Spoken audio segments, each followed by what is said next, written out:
Hola a todos. Hoy vamos a meternos de lleno en una de las historias más apasionantes del fútbol sudamericano, la de la selección de Venezuela.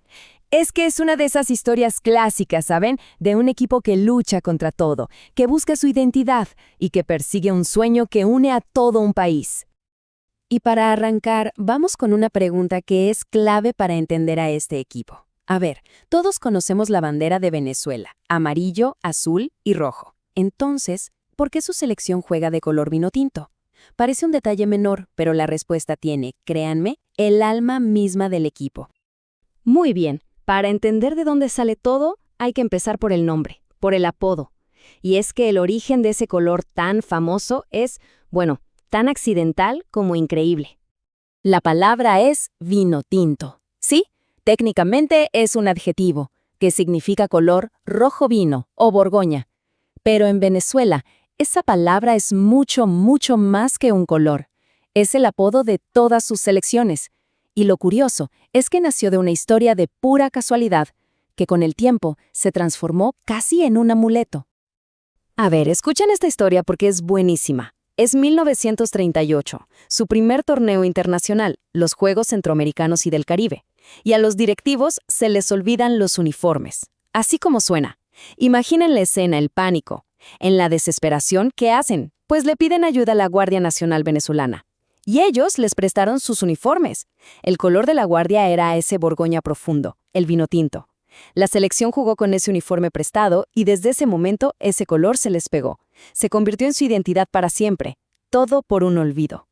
Ahora bien, aunque el color es único, la historia que vistió durante décadas fue bastante dura. Por muchísimo tiempo, la Vinotinto fue, digamos, el equipo al que nadie temía en el continente.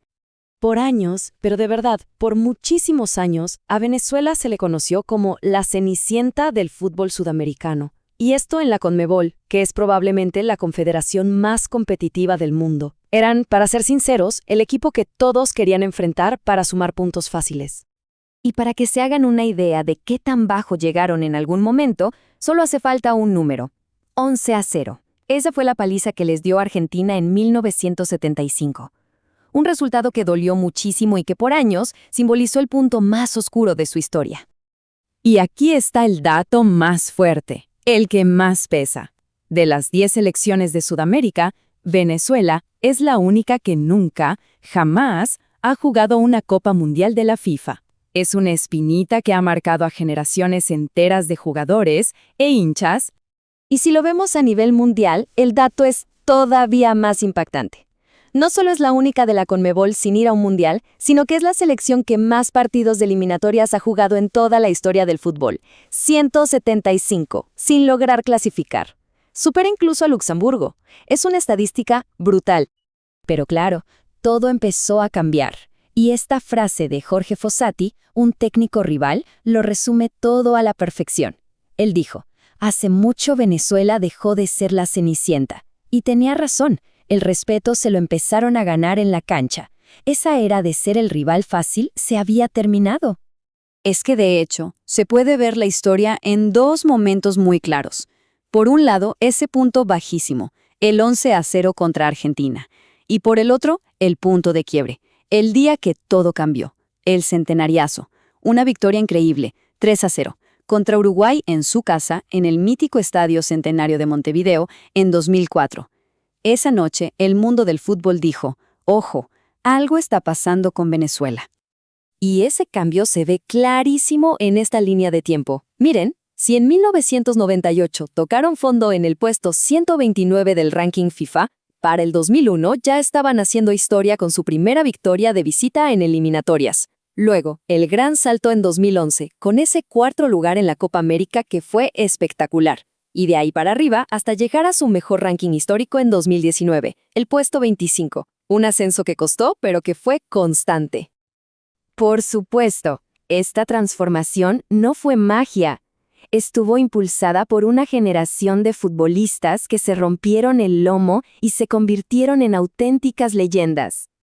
Y aquí tenemos a algunos de los grandes responsables: Tomás Rincón, el general, el capital, el que más veces vistió la camiseta; Salomón Rondón, el gladiador, el goleador histórico, una bestia del área. Y por supuesto, Juan Arango, la leyenda, el zurdo mágico que inspiró a todos y demostró que en Venezuela se podía jugar un fútbol de altísimo nivel. Pero, a pesar de todo este crecimiento, de los jugadores históricos, de las victorias memorables, llegamos al corazón de esta historia, a ese sueño que, hasta el día de hoy, sigue sin cumplirse. 0. Así de simple y así de contundente. A pesar de todo el camino recorrido, de haber dejado de ser la Cenicienta y de ganarse el respeto de todos, este número es el que sigue ahí, presente. 0 participaciones en la Copa del Mundo. Es el motor, el anhelo, el sueño que lo impulsa todo. Entonces, aquí es donde todo se conecta. El viaje de la Vinotinto ha sido una transformación completa. Pasaron de un uniforme prestado a un símbolo de orgullo nacional. De ser la Cenicienta, el rival fácil, a ser un competidor al que hay que temer. De sufrir derrotas humillantes a lograr victorias legendarias. Y todo, absolutamente todo este camino, ha sido impulsado por un único y gran sueño. Y con eso llegamos al final, con la pregunta que está en la cabeza de millones. Ahora, con más cupos para el Mundial y una nueva generación de talento que ilusiona, la pregunta ya no es si algún día lo lograrán, sino cuándo. ¿Será el 2026 el año en que por fin termine la espera? Habrá que verlo.